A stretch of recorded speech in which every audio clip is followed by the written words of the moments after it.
तनुजा, तुम्हारे पास तो भगवान का दिया सब कुछ है, तो फिर तुम्हें झनक से क्या खतरा है?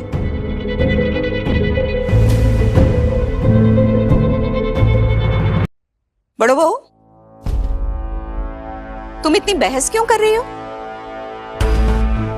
माँ, वो मैं क्या चाहती हूँ तुम अच्छी तरीके से जानती हो। तो फिर बेकार की बातें क्यों कर रही हो? माँ, मैं तो बस इतना कहना चाहती हूँ कि अभी झनक की जान को खतरा है। एक दिन आएगा कि वो इस घर से चली जाएगी। पहले भी तो जा चुकी है ना। देखिए, 2 दिन बाद ये यहाँ खाने के लिए बैठी है। अभी अभी इसने अपने बाबा को खोया है।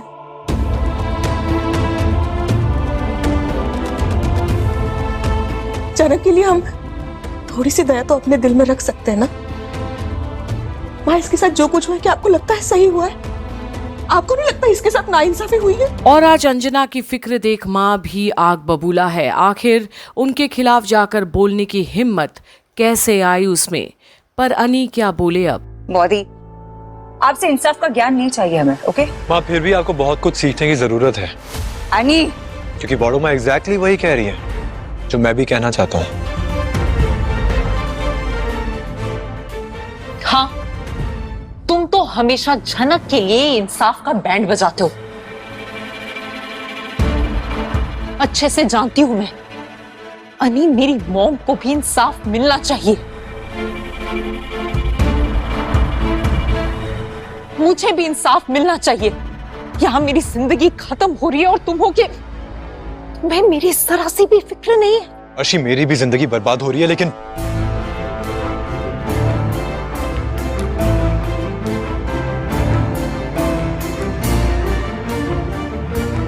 खैर, इस बारे में बाद में बात करेंगे। मैंने 1000 बार बोला तुम्हें, लेकिन ठीक है, फिर से सबके सामने कह देता हूं।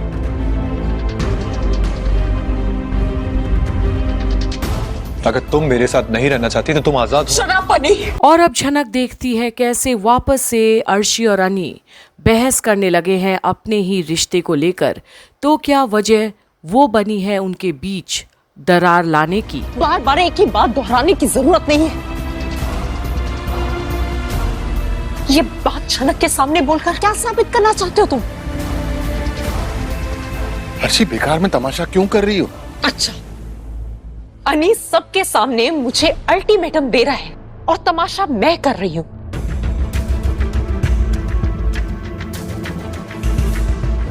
अनी मेरे सामने एक बाहर वाली का इतना ख्याल रख रहा है और छोटा तमाशा मैं कर रही हूं। वाह, क्या बात की है आपने। अर्शी, कौन बाहर वाला है?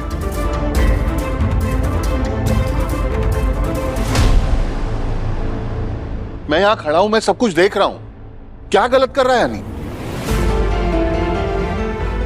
झनक क्या गलत कर रही है?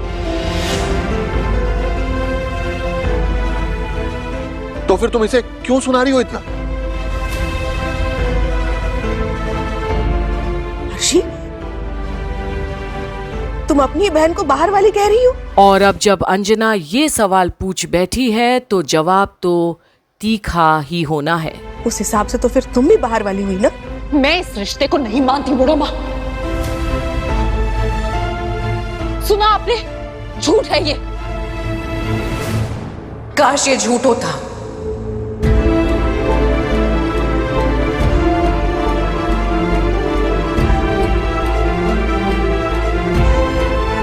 काश ये झूठ होता कि आप और मैं एक कोख से जन्मे हैं। मुझे ये पहचान नहीं चाहिए अर्शी दीदी। सृष्टि मुखर्जी का नाम लेकर इस दुनिया से जाऊं, ये मैं बर्दाश्त नहीं कर सकती। तुम्हें अंदाजा भी नहीं है झनक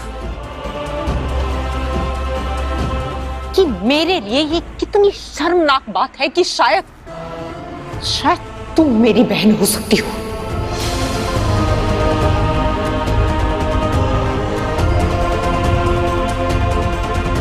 झनक, प्लीज खाना खाओ, क्योंकि ये बहस चलती रहेगी।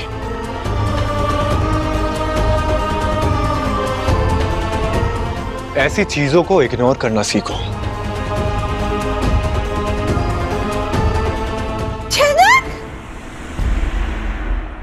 अप्पू, अप्पू,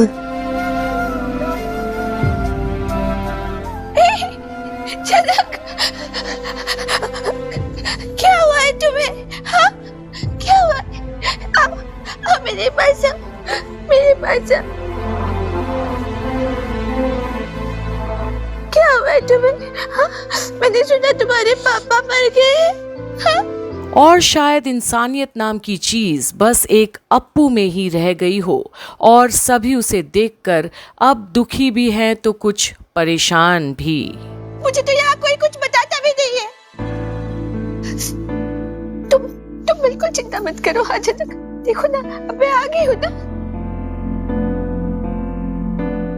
ये खाना, क्या तुम खाना नहीं खा रही थी क्या? इसीलिए मुझे बोला था लालून ने, हाँ, कि मैं जाऊंगी तो मेरे हाथ से तुम खाना खा लूंगी। रुको, मैं तुम्हें पहले खाना खिलाती हूँ। रुको, आओ, मैं तुम्हें खाना खिला देती हूँ। हाँ, तुम जो बाबा रे बाबा, एक की कमी थी कि दूसरी भी आ गई नौटंकी करने। अर्शी, चलो यहाँ से ऊपर चलते, यहाँ हमारा कोई काम नहीं है। हाँ, जा तुम ऊपर, जा खा के है। अपना तेरा मुंह लेके ना उठती, तू को साथ में लेके ऊपर चली जा। जब से यहाँ रहेगी तो गंदी गंदी बातें करती रहेगी। अप्पू, अप्पू क्या? हाँ, इनको बोलो ना, मैं जब से आई हूँ गंदी गंदी बातें बोल रही है मुझसे, और ये मेरा भी घर है। और अब अप्पू जोर का झटका देती है सबको, ये घर को अपना बताकर। और अब मेरी माँ रहते हैं यहाँ पे, मेरे बाबा रहते हैं, मेरी ठम्मी। हाँ, छोड़, देखो ना ठम्मी, कैसी गंदी बात करती है तेरी मुँह। अप्पू,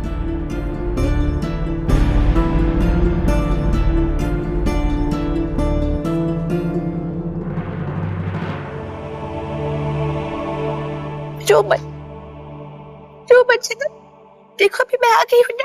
हाँ, मैं तुम्हारे सारे आंसू पोंछ दूंगी, मैं तुम्हारी।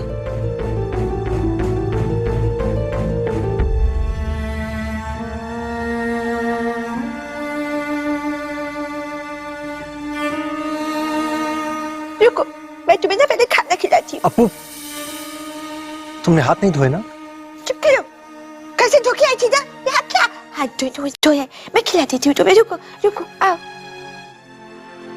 हाँ, खाओ। और अब झनक देखती है अप्पू का प्यार, जिसे कल तक वो खिलाती थी, आज उसका सहारा बनकर आई है और खाना खिलाना चाहती है झनक को।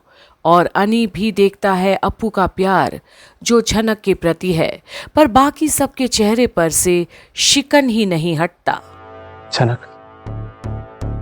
देखो, अपन जानता है कि तुम बहुत दर्द में हो, पर तुम्हें तो पता ही होगा कि उनका काम चला गया है। उन बहुत घाटे में है और उन नया काम ढूंढ रहा है। अपन अप्पू का ख्याल नहीं रख पाएगा।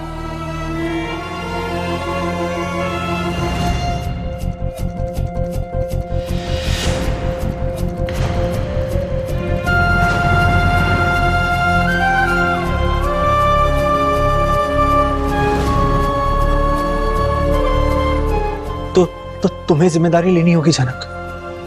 तुम अप्पू को संभाल लेना।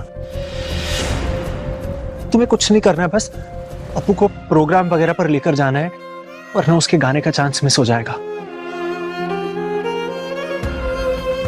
और अपन ये भी जानता है कि अगर अप्पू गाना गाएगी तो सबसे ज्यादा खुशी उससे तुम्हें ही होगी। और जहां लालौन ये सब सिर्फ और सिर्फ झनक के अंदर जो भी दुख है उसमें अप्पू का भी दुख को शामिल कर देना चाहता है, वो तड़प में एक दूसरे के लिए सहारा बन जाए इसलिए बोल रहा है, पर झनक पर ये असर दिखने लगा है। वो लालौन ये सब बातें सुनाकर अप्पू का दर्द में शामिल कर रहा है उसे, और बस यही तो करना था लालौन को, और वो कामयाब भी हुआ।